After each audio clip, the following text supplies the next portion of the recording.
गुरुदेव, इस शरीर में बहुत आलस है। मैं रात को सोच के सोती हूँ सुबह जल्दी उठूंगी, बट उठ नहीं पाती।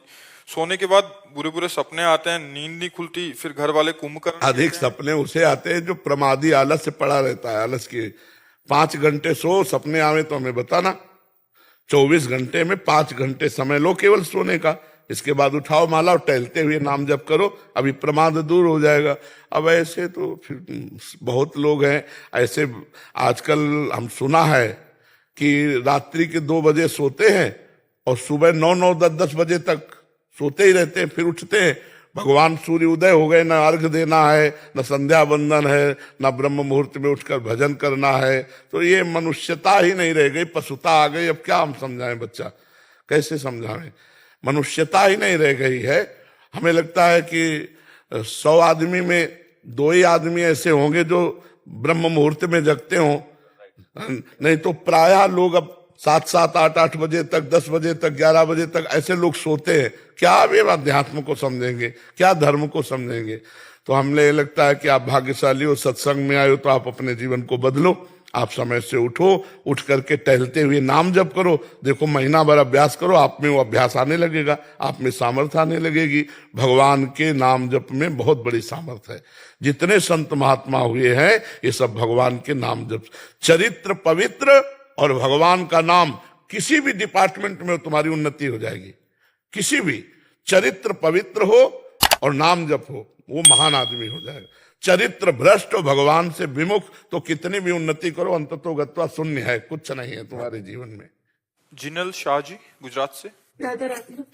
राधे राधे महाराज जी। महाराज जी, जीवन में दुख आता है तो सबसे पहले भगवान याद आते हैं, परंतु जब सुख आता है तो भगवान बाद में याद आते हैं। तो जीवन में सुख दुख कोई भी स्थिति हो तो हमें सबसे पहले भगवान स्मरण आए, ऐसी स्थिति कैसे प्राप्त होगी? अभ्यास। ऐसा नहीं कि दुख है तो तुम सबसे पहले भगवान की याद करते हो, ऐसा हम नहीं मान सकते कि दुख आया और भगवान को। द्रौपदी जी इतनी महान भक्ता, दुख आया तो पहले पति याद आए, फिर भीष्म जी आदि धर्मात्मा पुरुष, फिर अपनी बाजुओं का बल, फिर दांतों का बल, फिर द्वारिकाधीश का बल, फिर प्रभु को पुकारा। तो अगर ऐसी स्थिति है कि दुख आते ही सीधे भगवान में मन गया तो फिर सुख का कोई महत्व ही नहीं है। वो एक क्षण भी विस्मरण नहीं कर सकता। ऐसी स्थिति का साधक एक क्षण भी भगवान का विस्मरण नहीं कर सकता। तद विस्मरणेन परम व्याकुलतेति, भगवान का विस्मरण होने पर उसे परम व्याकुलता का अनुभव होगा। तो बच्चा, अभी हमें प्रश्न सही जमा नहीं। दुख में सीधे भगवान का स्मरण जिसका होगा, ऐसे भक्त का निरंतर भगवत स्मरण होगा, और ऐसे भक्त का सांसारिक सुख का कोई मात्रा ही नहीं होगा। ब्रह्मादिक के भोग सब विषम लागत ताई, नारायण ब्रजचंद की लगन लगी है जाए। बच्चा अंदर से अभी प्रश्न कर तो दिया, लेकिन अंदर से स्थिति नहीं है। अभी किसका प्रश्न है? हाँ, अभी अंदर से स्थिति नहीं है। ये शब्द केवल प्रश्न के हैं, स्थिति नहीं है। क्योंकि स्थिति जो होती है वो उसका तारतम्य अलग होता है। समझ पाए बच्चा? अभ्यास करो, भगवान नाम जप का ऐसा अभ्यास करो। त्रिभुवन की राज्य लक्ष्मी देने पर भी जो आधे क्षण के लिए अपने प्रभु का विस्मरण नहीं करता, वो महाभागवत है। कौन सा सुख संसार का ऐसा है जो हमें भगवान का विस्मरण करा दे? इसका मतलब अभी हमारे अभ्यास की कमी है। दुख में सीधे भगवान की स्मृति किसी महान भागवत की होती है। 1-2 बार की बात नहीं, निरंतर की बात कह रहा हूं। दुख आया और सीधे भगवान का कृपा प्रसाद आया, वो भक्त ऐसे समझता है तेरा किया मीठा लगे। वो सीधे दुख आया और सीधे भगवान में, तो वो स्थिति होती है, वो अभी नहीं है आप में। महाराज जी, इसमें जैसे एक तो भक्त की स्थिति है कि तेरा किया मीठा लगे। संसारिक जीव जो संसार में है महाराज जी, वो उसके दुख जा ही नहीं सकती दुख में भगवान में वृत्ति। ऐसा हो दुख निवारण के लिए प्रथम सीधे चली गई तो वो महाभागवत कोई साधारण नहीं है। पूरा प्रयास कर लेगा, हाँ, तब वो भगवान में जाएगा। ऐसे इनकी क्या बात है? द्रौपदी जी यज्ञ कुंड से पैदा हुई है, और गजराज गजेंद्र जब स्वयं मेहनत कर चुका, उसके साथी हाथी हाथिनियां भाग गए। जब देखा कि अब मेरे में बल नहीं रहा, कोई बचाने वाला नहीं रहा, तब हरि को पुकारा। दुख में सीधे भगवान में स्थिति जाना, ये महाभागवत का लक्षण है। और जिसकी ऐसी स्थिति है उसकी निरंतर स्थिति रहती है, और जिसकी निरंतर स्थिति रहती है उसको त्रिभुवन का सुख जो है ना, वो बिल्कुल आकर्षित नहीं कर सकता। ब्रह्मादिक के भोग सब विषम लागत ताहि, नारायण ब्रजचंद की लगन लगी ही जाए। बच्चा अभी अभ्यास करो, नाम जप का अभ्यास करो। प्रश्न बहुत उत्तम है, लेकिन धरा आपकी वो है नहीं। क्यों बच्चा? निरंतरता में स्थिति नहीं है, तो इसलिए निरंतरता की स्थिति को लाइए। जी ज्योति पाठक जी भोपाल से। राधे राधे महाराज। राधे राधे महाराज जी। महाराज जी, व्यक्ति इस लोक में जिसके द्वारा कर्म करता है उस स्थूल शरीर को यहीं छोड़कर परलोक में कर्मों से ही बने हुए दूसरे देह को प्राप्त होता है, उनका फल भोगता है। किंतु ये बात कैसे हो सकती है, क्योंकि उन कर्मों का कर्ता स्थूल शरीर तो यही नहीं, करता नहीं स्थूल शरीर है। किसका प्रश्न है? स्थूल शरीर करता नहीं है, करता तो अंदर का अहंकार है। हम जैसे ये माइक है, तो माइक बोल रहा है क्या? बोल तो हम रहे। तो ऐसे ये वाणी है, वाणी की सामर्थ्य नहीं बोल सके। अगर वाक इंद्रिय अंदर ना हो तो वाणी नहीं बोल सकती। नेत्र अलग है, नेत्रेंद्रिय अलग है। आपको ज्ञान है इस बात का? नहीं ज्ञान है, तभी आप ऐसा प्रश्न किए। नेत्र गोलक हैं, लेकिन इनके अंदर नेत्रेंद्रिय है, तो वो नेत्रेंद्रिय जाएगी, नेत्र गोलक तो यहीं रह जाएंगे। वाक इंद्रिय जाएगी, वाणी यहीं रह जाएगी। हस्तेंद्रिय जाएगी, हाथ यहीं रह जाएंगे। गुरुदेव, इस शरीर में बहुत आलस है। मैं रात को सोच के सोती हूँ सुबह जल्दी उठूंगी, पर उठ नहीं पाती। सोने के बाद बुरे बुरे सपने आते हैं, नींद नहीं खुलती। फिर घर वाले कुंभकर्ण अधिक सपने उसे आते हैं जो प्रमादी आलस से पड़ा रहता है। आलस की 5 घंटे सो, सपने आवे तो हमें बताना। 24 घंटे में 5 घंटे समय लो केवल सोने का। इसके बाद उठाओ माला और टहलते हुए नाम जप करो, अभी प्रमाद दूर हो जाएगा। अब ऐसे तो फिर बहुत लोग हैं ऐसे। आजकल हम सुना है कि रात्रि के 2 बजे सोते हैं और सुबह 9, 10 बजे तक सोते ही रहते हैं, फिर उठते हैं। भगवान सूर्य उदय हो गए, ना अर्घ देना है, न संध्या बंदन है, ना ब्रह्म मुहूर्त में उठकर भजन करना है। तो ये मनुष्यता ही नहीं रह गई, पशुता आ गई। अब क्या हम समझाएं बच्चा, कैसे समझाएं? मनुष्यता ही नहीं रह गई है। हमें लगता है कि 100 आदमी में 2 ही आदमी ऐसे होंगे जो ब्रह्म मुहूर्त में जगते हों, नहीं तो प्रायः लोग अब 7, 8 बजे तक, 10 बजे तक, 11 बजे तक ऐसे लोग सोते हैं। क्या वे अध्यात्म को समझेंगे, क्या धर्म को समझेंगे? तो हमें लगता है कि आप भाग्यशाली हो, सत्संग में आए हो, तो आप अपने जीवन को बदलो।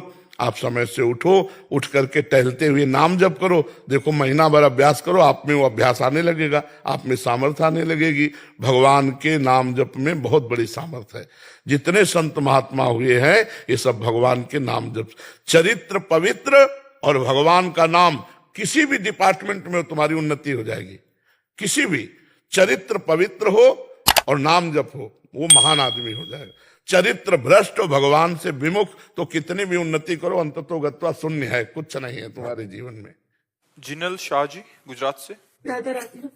राधे राधे महाराज जी। महाराज जी, जीवन में दुख आता है तो सबसे पहले भगवान याद आते हैं, परंतु जब सुख आता है तो भगवान बाद में याद आते हैं। तो जीवन में सुख दुख कोई भी स्थिति हो तो हमें सबसे पहले भगवान स्मरण आए, ऐसी स्थिति कैसे प्राप्त होगी? अभ्यास। ऐसा नहीं कि दुख है तो तुम सबसे पहले भगवान की ही याद करते हो, ऐसा हम नहीं मान सकते कि दुख आया और भगवान को। द्रौपदी जी इतनी महान भक्ता, दुख आया तो पहले पति याद आए, फिर भीष्म जी आदि धर्मात्मा पुरुष, फिर अपनी बाजुओं का बल, फिर दांतों का बल, फिर द्वारिकाधीश का बल, फिर प्रभु को पुकारा। तो अगर ऐसी स्थिति है कि दुख आते ही सीधे भगवान में मन गया, तो फिर सुख का कोई महत्व ही नहीं है। वो एक क्षण भी विस्मरण नहीं कर सकता। ऐसी स्थिति का साधक एक क्षण भी भगवान का विस्मरण नहीं कर सकता। तद विस्मरणेन परम व्याकुलतेति, भगवान का विस्मरण होने पर उसे परम व्याकुलता का अनुभव होगा। तो बच्चा, अभी हमें प्रश्न सही जमा नहीं। दुख में सीधे भगवान का स्मरण जिसका होगा, ऐसे भक्त का निरंतर भगवत स्मरण होगा, और ऐसे भक्त का सांसारिक सुख का कोई मात्रा ही नहीं होगा। ब्रह्मादिक के भोग सब विषम लागत ताई, नारायण ब्रजचंद की लगन लगी है जाए। बच्चा अंदर से अभी प्रश्न कर तो दिया, लेकिन अंदर से स्थिति नहीं है अभी। किसका प्रश्न है? हाँ, अभी अंदर से स्थिति नहीं है, ये शब्द केवल प्रश्न के हैं, स्थिति नहीं है। क्योंकि स्थिति जो होती है वो उसका तारतम्य अलग होता है। समझ पाए बच्चा? आप अभ्यास करो, भगवान नाम जप का ऐसा अभ्यास करो। त्रिभुवन की राज्य लक्ष्मी देने पर भी जो आधे क्षण के लिए अपने प्रभु का विस्मरण नहीं करता, वो महाभागवत है। कौन सा सुख संसार का ऐसा है जो हमें भगवान का विस्मरण करा दे? इसका मतलब अभी हमारे अभ्यास की कमी है। दुख में सीधे भगवान की स्मृति किसी महान भागवत की होती है। एक दो बार की बात नहीं, निरंतर की बात कह रहा हूं। दुख आया और सीधे भगवान का कृपा प्रसाद आया, वो भक्त ऐसे समझता है तेरा किया मीठा लगे। वो सीधे दुख आया और सीधे भगवान में, तो वो स्थिति होती है, वो अभी नहीं है आप में। महाराज जी, इसमें जैसे एक तो भक्त की स्थिति है कि तेरा किया मीठा लगे, संसारिक जीव जो संसार में है महाराज जी, वो उसके दुख जा ही नहीं सकती दुख में भगवान में वृत्ति। ऐसा हो दुख निवारण के लिए प्रथम सीधे चली गई, तो वो महाभागवत कोई साधारण नहीं है। पूरा प्रयास कर लेगा, हाँ, तब वो भगवान में जाएगा। ऐसे इनकी क्या बात है, द्रौपदी जी यज्ञ कुंड से पैदा हुई है, और गजराज गजेंद्र जब स्वयं मेहनत कर चुका, उसके साथी हाथी हाथिनियां भाग गए। जब देखा कि अब मेरे में बल नहीं रहा, कोई बचाने वाला नहीं रहा, तब हरि को पुकारा। दुख में सीधे भगवान में स्थिति जाना, ये महाभागवत का लक्षण है। और जिसकी ऐसी स्थिति है उसकी निरंतर स्थिति रहती है, और जिसकी निरंतर स्थिति रहती है उसको त्रिभुवन का सुख जो है ना, वो बिल्कुल आकर्षित नहीं कर सकता। ब्रह्मादिक के भोग शब्द विषम लागत ताहि, नारायण ब्रज चंद की लगन लगी ही जाए। बच्चा अभी अभ्यास करो, नाम जप का अभ्यास करो। प्रश्न बहुत उत्तम है, लेकिन धरा आपकी वो है नहीं। क्यों बच्चा? निरंतरता में स्थिति नहीं है, तो इसलिए निरंतरता की स्थिति को लाइए। जी, ज्योति पाठक जी भोपाल से। राधे राधे महाराज। राधे राधे महाराज जी।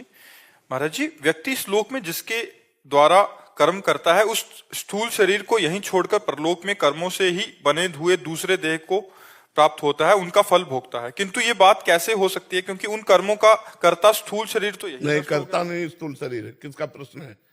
स्थूल शरीर करता नहीं है, करता तो अंदर का अहंकार है। हम जैसे ये माइक है, तो माइक बोल रहा है क्या? बोल तो हम रहे। तो ऐसे ये वाणी है, वाणी की सामर्थ्य नहीं बोल सके। अगर वाक इंद्रिय अंदर ना हो तो वाणी नहीं बोल सकती। नेत्र अलग है, नेत्रेंद्रिय अलग है। आपको ज्ञान है इस बात का? नहीं ज्ञान है, तभी आप ऐसा प्रश्न किए। नेत्र गोलक है, लेकिन इनके अंदर नेत्रेंद्रिय है, तो वो नेत्रेंद्रिय जाएगी, नेत्र गोलक तो यहीं रह जाएंगे। वाक इंद्रिय जाएगी, वाणी यहीं रह जाएगी। हस्तेंद्रिय जाएगी, हाथ यहीं रह जाएंगे।